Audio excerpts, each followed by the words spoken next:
Hi friends, எல்லாருக்கும் வணக்கம். First வந்து நம்ம சேனலை வந்து சப்ஸ்கிரைப் பண்ணுங்கள், அப்புறம் பெல் ஐக்கானை கிளிக் பண்ணுங்கள், வீடியோ லைக் பண்ணுங்கள், ஷேர் பண்ணுங்கள். இன்றைக்கி நம்ம வீடியோவில் பார்க்க போகிறது என்னென்னா, மருத்துவர் சமுதாயத்தினரோட வரலாறு பற்றி.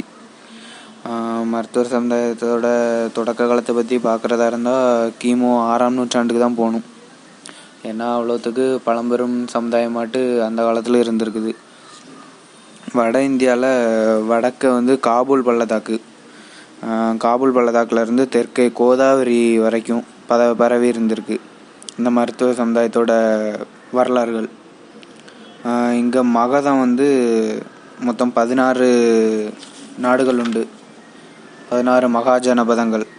அதில் வந்து மகதம், காசி, கோசலம், அங்கம், வஜ்ஜி, பல்லா, சேதி, வட்சா, குரு, பாஞ்சாலம், மத்யேசம், சூரோசனம், ஆசாகம், அவந்தி, காந்தாரம், காம்போஜனம் 16 மகஜனபதங்கள் தோன்றிச்சு. இதில் வந்து மிகப்பெரிய ஒரு பேரரசுங்கிறது மகதம் மட்டும்தான். அந்த மகத பேரரசு தான் மருத்துவர் பேரரசு அப்படின்னு சொல்லலாம். அதை எந்த விதமான சந்தேகமே இல்லை. இதில் அதை வந்து உருவாக்குனது வந்து நந்த பேரரசர்கள். அதாவது மகத பேரரசை உருவாக்குனவங்க வந்து நந்த பேரரசர்கள். மகத பேரரசரில் பிம்பிசாரர் என்ற துவக்க கால அரசர் தான் ஒரு விரிவான நிர்வாக முறையை ஏற்படுத்தினார்.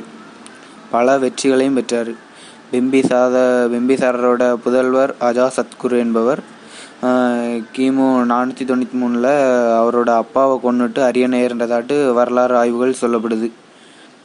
இவரும் இராணுவ வெற்றிகள் மூலமாட்டு தான் அரியணையை விரிவுபடுத்தும் தன்னோட ஆட்சியை விரிவுபடுத்தோட தந்தையோட வழியிலே செயல்படுவார்.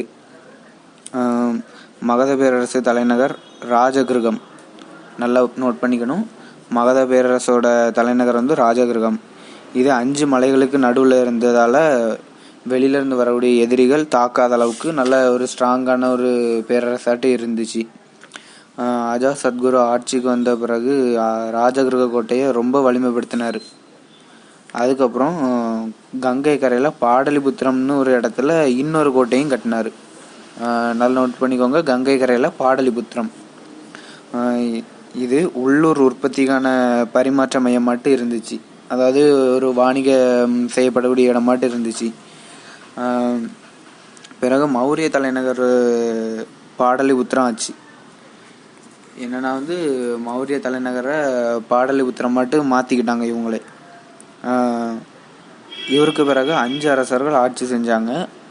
அதுக்கு சிசுநகர் அரசர் அரை நூற்றாண்டு ஆட்சி செஞ்சுருக்காரு. அதுக்கப்புறம் சிசுநாகர் மகாபத்மனந்தர்கிட்ட ஆட்சியை கொடுத்துட்டார். அதாவது சண்டை போட்டு இழந்துட்டார். இவர் தான் நந்த வம்சத்தை உருவாக்குனது. யாருன்னா வந்து மகாபத்மனந்தரோட அப்பா வந்து ஒரு சத்திரியர், அம்மா ஒரு சூத்திரர். தமிழ்நாட்டில் மருத்துவர் சமுதாயம் அப்படின்னு சொல்லப்படுற ஒரு மௌரிய பேரரசர்கள், இவர்களை தான் மௌரிய பேரரசர்கள்னு சொல்லலாம். மௌரியர்கள் மற்றும் நந்தர்கள் ரெண்டுமே இவர்கள் தான். அதனால் தேவையில்லாத தகவல்கள் யார் வேண்டாலுமே திணிக்கிறத நம்ப வேண்டாம். ஏன்னா மருத்துவர் சமுதாயத்திற்குன்னு தனி ஒரு வரலாறே இருக்குது. இந்தியா முழுக்க 57 சமுதாயங்கள் இவர்களோட பின்னணியில் இருக்குது. தமிழ்நாட்டில் வந்து கம்மியாக இருக்கலாம் இவங்களோட மக்கள் தொகை. இந்தியா முழுக்க பார்த்தோம்னா ஒரு ஹை லெவல் கம்யூனிட்டியாட்டு மருத்துவர் சமுதாயம் கருதப்படுது. இவங்க வந்து என்னென்னா வந்து தமிழ் சித்த மருத்துவம் ஆதி காலத்தில் வைத்தியம் பார்த்தவங்க அப்படின்னு சொல்லுவாங்க. ஆதி மருத்துவர்கள், மருத்துவச்சிகள் அப்படின்னு சொல்லுவாங்க. அது வேறு யாரும் இல்லைங்க, இந்த மருத்துவர் சமுதாயத்தினர் தான். அவங்க வந்து இப்போ வந்து வேணால் கொஞ்சம் அமைதியாக இருக்கலாம். ஆனால் அந்த காலத்தில் இந்தியா மொத்தத்தையும் ஆண்டது அந்த மருத்துவர் சமுதாயம்னு எந்த விதமான இதுவுமே இல்லாமல் அடித்து சொல்லலாம். சரிங்க, நாளைக்கு அடுத்த வீடியோ பார்க்கலாம்.